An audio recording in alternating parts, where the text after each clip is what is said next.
നമ്മൾ കടയിൽ നിന്നൊക്കെ ചിക്കൻ ഫ്രൈ മേടിക്കുമ്പോൾ അതിൻ്റെ കൂടെ ഒരു പൊടിയായിട്ട് കുറച്ച് മസാലയും കൂടെ കിട്ടും. നമുക്ക് ചിലപ്പോൾ ഒക്കെ ഉണ്ടല്ലോ ഈ ചിക്കൻ ഫ്രൈയിനേക്കാളും ഇഷ്ടം ആ മസാല കഴിക്കാനായിരിക്കും. അങ്ങനെ മസാലയോട് കൂടിയിട്ടുള്ള ഒരു ചിക്കൻ ഫ്രൈ എങ്ങനെയാണ് തയ്യാറാക്കുന്നതെന്നാണ് ഇന്ന് ഞാൻ പറയാൻ പോകുന്നത്. അപ്പോൾ എല്ലാവരും ഒന്ന് ഇങ്ങനെയൊന്ന് തയ്യാറാക്കി നോക്ക്. എന്നിട്ട് ഇഷ്ടപ്പെട്ടോ എന്ന് നിങ്ങളൊന്ന് കമൻറ്റ് ചെയ്യണം. അതേപോലെ വീഡിയോ ഇഷ്ടപ്പെടുകയാണെങ്കിൽ ചാനലൊന്ന് സബ്സ്ക്രൈബ് ചെയ്ത് സപ്പോർട്ട് ചെയ്യണം. വീഡിയോ ലൈക്ക് ചെയ്യുക, ഷെയർ ചെയ്യുകയൊക്കെ ചെയ്യണേ. അപ്പോൾ അതിന് വേണ്ടിയിട്ട് ഞാനിവിടെ ഒരു 5-6 കഷ്ണം ചിക്കൻ പീസ് കഴുകി വൃത്തിയാക്കി എടുത്തിട്ടുണ്ട്. നിങ്ങൾക്ക് ആവശ്യത്തിനുള്ള ചിക്കൻ പീസ് എടുക്കാമേ. ഇനി ഇതിൻ്റെ അകത്തേക്ക് കുറച്ച് മഞ്ഞൾപ്പൊടിയും അതേപോലെ നിങ്ങളുടെ എരിവിന് ആവശ്യമായിട്ടുള്ള മുളക് പൊടിയും ചേർത്ത് കൊടുക്കാം. അതേപോലെ ഒരല്പം ഗരം മസാലയും കുറച്ച് കുരുമുളക് പൊടിയും കൂടി ഇട്ട് കുറച്ച് ഉപ്പും കൂടി ഇട്ട് കൊടുത്ത് നമുക്കിത് നന്നായിട്ട് മാരിനേറ്റ് ചെയ്ത് വെക്കാം.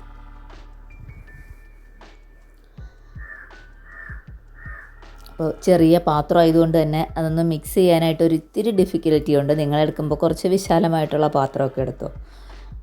നന്നായിട്ട് അതൊന്ന് മാരിനേറ്റ് ചെയ്ത് വേണമെങ്കിൽ നമ്മളിതിലേക്ക് വെള്ളമൊന്നും ചേർത്തിട്ടില്ല. വേണമെങ്കിൽ നമ്മൾ കയ്യിൽ ഒരിത്തിരി വെള്ളം എടുത്തിട്ട് ഒന്ന് ഇതിൻ്റെ കൂടെ ഒന്ന് മിക്സ് ചെയ്ത് കൊടുത്താൽ മതി. അല്ലാതെ അതിൻ്റെ അകത്ത് വെള്ളം ചേർക്കേണ്ട ആവശ്യമില്ല.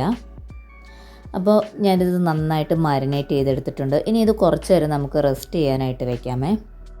ആ സമയം കൊണ്ട് നമുക്ക് കുറച്ചധികം തന്നെ ചെറിയ ഉള്ളിയും നമ്മുടെ എരിവിന് ആവശ്യമായിട്ടുള്ള ഉണക്കമുളകും കൂടി ഒന്ന് ക്രഷ് ചെയ്തെടുത്തിട്ട് വരാമേ. അപ്പോൾ ഇതിൻ്റെ കൂടെ നിങ്ങൾക്ക് വേണമെങ്കിൽ കുറച്ച് വെളുത്തുള്ളിയും കൂടെ ചേർക്കാം. വേണമെങ്കിൽ അതിൻ്റെ കൂടെ കറിവേപ്പിലൊക്കെ ഇട്ട് കൊടുക്കാം. ഞാനതൊന്നും ചേർത്തിട്ടില്ല. നിങ്ങൾക്ക് ഇഷ്ടമാണെങ്കിൽ ചേർത്ത് കൊടുക്കാം. അതിനങ്ങനെ അളവൊന്നുമില്ല കേട്ടോ. നമുക്ക് എത്രമാത്രമാണോ അതിൻ്റെ ആ ഒരു മസാല വേണ്ടത് അതിനനുസരിച്ചിട്ടുള്ള ഉള്ളിയൊക്കെ ചേർത്താൽ മതിയേ. ഇനി നമ്മളിതിലേക്ക് ചട്ടി ചൂടാവുമ്പോൾ എണ്ണയൊഴിച്ച് അതിലേക്ക് നമ്മൾ ചിക്കൻ ഫ്രൈ ചെയ്യാനായിട്ട് ഇട്ട് കൊടുക്കും. ഇനി ഇതൊന്നുമില്ല, നമ്മൾ സാധാരണ ചിക്കൻ ഫ്രൈ ചെയ്യുന്നത് പോലെ തന്നെയാണ്. ഇത് എണ്ണ ചൂടാവുമ്പോൾ ചിക്കൻ അതിലേക്കിട്ട് അതിൻ്റെ 2 സൈഡും നല്ല മൊരിഞ്ഞ് വരുന്നത് വരെ നമ്മൾ ഫ്രൈ ചെയ്തെടുക്കുവേ. അപ്പോൾ നമ്മളിട്ടിരിക്കുന്ന ചിക്കൻ ഒന്ന് ഫ്രൈ ആയിട്ട് വരട്ടെ.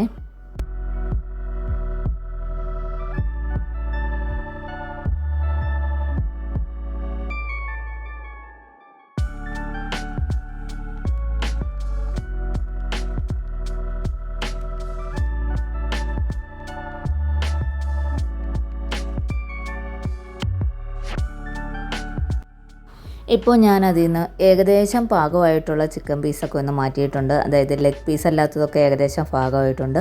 അത് മാറ്റി വെച്ചിട്ട് ലെഗ് പീസ് മാത്രം ഇട്ട് ഒന്നുകൂടി ഒന്ന് മൊരിച്ചെടുക്കുവാണേ. ലെഗ് പീസ് വലുതായതുകൊണ്ട് തന്നെ ഒരിത്തിരി കൂടെ വേവാനുണ്ടായിരുന്നു.